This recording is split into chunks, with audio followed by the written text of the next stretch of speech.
स्वागत है आपका एक्सप्लेन गुरु में।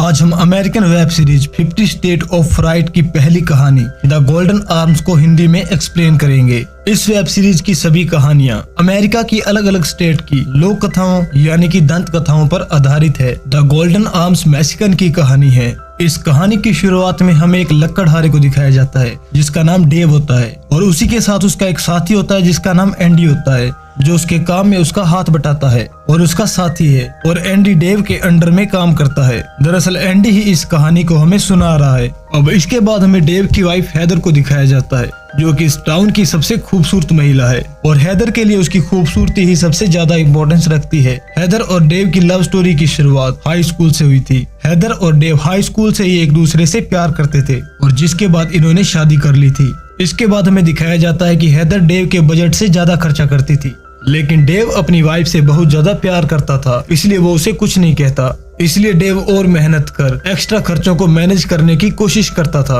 और एक दिन हैदर डेव को बिना बताए एक एक्सपेंसिव गोल्ड चेन ले आती है जो कि उनके बजट के बिल्कुल ही बाहर होती है, लेकिन तब भी डेव उसे बोलता है कि वो कुछ ना कुछ करके इसे मैनेज कर लेगा। अब कुछ दिनों बाद दिखाया जाता है कि तबीयत खराब होने की वजह से एंडी काम पर नहीं आता और इसलिए डेव को पेड़ काटने के लिए किसी की हेल्प चाहिए थी। इसलिए डेव हैदर के पास आता है और वो उसे पेड़ काटने में हेल्प करने के लिए कहता है। अब आज डेव और हैदर को एक मीटिंग में भी जाना था जहां ये दोनों फंड रेजिंग कमेटी के भी मेंबर थे और हैदर उस मीटिंग में जाने के लिए तैयार भी हो गई थी। और इसके बाद डेव हैदर से कहता है कि अगर तुम मेरी पेड़ काटने में हेल्प करोगी तो हम दोनों टाइम पर मीटिंग में पहुंच जाएंगे। और इसके बाद हैदर डेव की हेल्प करती है, लेकिन यहाँ पर हैदर काम पर बिल्कुल भी ध्यान नहीं देती। लेकिन तभी डेव देखता है कि हैदर का ध्यान बिल्कुल भी काम पर नहीं होता और उसने उस रस्सी को भी सही से नहीं पकड़ा है जिससे पेड़ को सही डायरेक्शन में गिराया जाएगा। और तभी डेव उसे रस्सी को टाइट से पकड़ने के लिए कहता है और अब डेव के कहने पर हैदर रस्सी को सही से पकड़ लेती है और उसी के दौरान एक लकड़ी उस रस्सी में फंस जाती है, लेकिन हैदर उस पर ध्यान नहीं देती। अब डेव उस पेड़ को काट देता है क्योंकि रस्सी में वो लकड़ी फंस गई थी जिसकी वजह से उसे सही से खिंचाव नहीं मिलता और अब वो पेड़ हैदर पर ही गिर जाता है और उसका एक हाथ पेड़ के नीचे आ जाता है और अब हैदर दर्द से तड़पने लगती है। अब डेव उस पेड़ के नीचे से उसका हाथ निकालने की काफी कोशिश करता है, लेकिन वो इसमें कामयाब नहीं हो पाता और फिर वो हैदर की जान बचाने के लिए उसका हाथ कुल्हाड़ी से ही काट देता है। और इसके बाद हमें दिखाया जाता है कि हैदर हाथ कटने की वजह से काफी निराश होती है क्योंकि अब वो परफेक्ट नहीं थी और ना ही अब वो टाउन की सबसे खूबसूरत महिला थी और जिस तरह से अब लोग उसे देखकर रिएक्ट करते थे उससे वो और भी ज्यादा दुखी हो जाती है। और यहाँ डेव उसके लिए एक स्टील का हाथ लाता है, लेकिन वो हैदर को बिल्कुल भी पसंद नहीं आता और वो उसे भयानक बोलकर लगाने से मना कर देती है। अब हैदर बहुत ज्यादा दुखी रहने लगी थी और वो रात को भी नहीं सोती थी और रोती रहती थी। अब डेव अपनी वाइफ को इस तरह से दुखी नहीं देख सकता था, इसलिए वो एक हाथ का डिजाइन बनाता है और हैदर को भी वो हाथ का डिजाइन काफी पसंद आता है, लेकिन वो डेव को बोलती है कि वो हाथ उसे स्टील का नहीं बल्कि गोल्ड का चाहिए। डेव उसे बोलता है कि वो गोल्ड का हाथ अफोर्ड नहीं कर पाएगा क्योंकि उसके पास इतने पैसे नहीं है। अब हैदर गोल्ड का हाथ लाने के लिए उससे जिद करती है और ज्यादा कहने पर डेव भी मान जाता है। अब डेव अपनी प्रॉपर्टी को गिरवी रखकर और एक ट्रैक्टर बेचकर गोल्ड खरीदता है और फिर वो हैदर के लिए गोल्ड का हाथ बनाता है। अब हैदर उस गोल्ड के हाथ को लगाकर काफी खुश होती है और अब वो पहले की तरह लाइफ जीना स्टार्ट कर देती है क्योंकि अब वो सोने के हाथ के साथ और भी ज्यादा खूबसूरत दिखने लगी थी। और एक दिन एक लड़की उससे पूछती है कि क्या तुम प्रिंसेस हो और ये गोल्डन आर्म्स तुम्हें किसने दिया है, जिस पर हैदर कहती है कि ये गोल्डन आर्म्स मेरे प्रिंस ने दिया है। हैदर हमेशा से एक प्रिंसेस की तरह जीना चाहती थी और ये उस गोल्डन आर्म्स की वजह से वापस से पॉसिबल हो गया था। लेकिन कुछ समय बाद हैदर बीमार हो जाती है और डॉक्टर उसे बताता है कि उसे पुल्मोनरी गोल्ड डिसीज हो गया है और जब तक वो गोल्डन आर्म उसकी बॉडी से अटैच रहेगा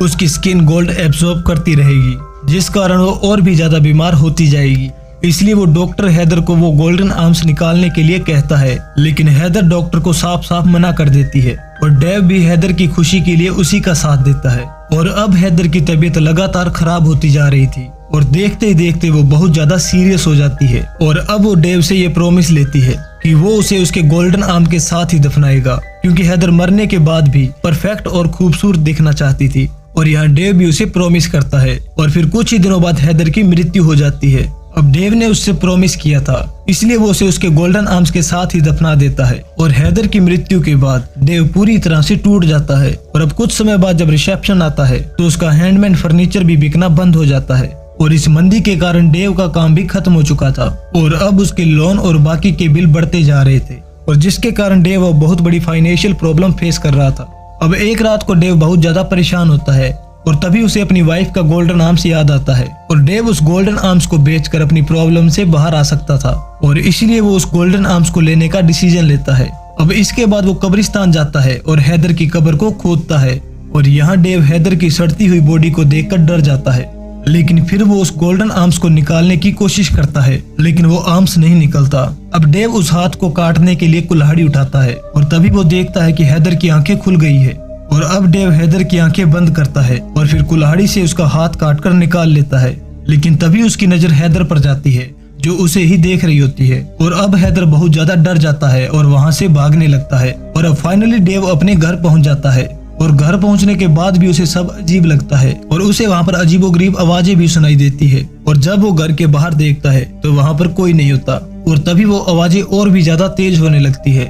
अब डेव डर कर अंदर जाता है और घर के दरवाजों को बंद कर देता है और फिर वो डरावनी आवाजें और भी ज्यादा बढ़ जाती है और उसके घर पर भी कोई अटैक करता है और तभी डेव के घर के अंदर लगी एक तस्वीर नीचे गिरती है और जब डेव उसे देखता है तो तस्वीर चेंज हो गई थी और अब उस तस्वीर में उसे हैदर दिखती है और उसकी आंखें डेव की तरफ घूमती है और इसे देखकर डेव काफी ज्यादा डर जाता है और वो उस गोल्डन आर्म्स को लेकर अपने बेडरूम की तरफ भागता है, लेकिन तभी वो देखता है कि कोई उसके दरवाजे को मार मार कर खोल देता है और वहाँ उसे हैदर की भी परछाई दिखती है। अब डेव भागकर बेडरूम में चला जाता है और हमें दिखाया जाता है कि हैदर कुल्हाड़ी लेकर बेडरूम की तरफ ही जा रही होती है और वो ये बोल रही होती है कि मेरा गोल्डन आर्म्स कहाँ है। और अब डेव भी उसकी आवाज सुनकर काफी ज्यादा डर जाता है और वो अपनी चादर ओढ़ लेता है और तभी डेव देखता है कि हैदर उसके पास आ जाती है और एक भयानक आवाज में उससे कहती है कि तुमने मुझसे प्रॉमिस किया था कि तुम मेरे मरने के बाद भी उस गोल्डन आर्म्स को मेरी बॉडी से नहीं निकालोगे।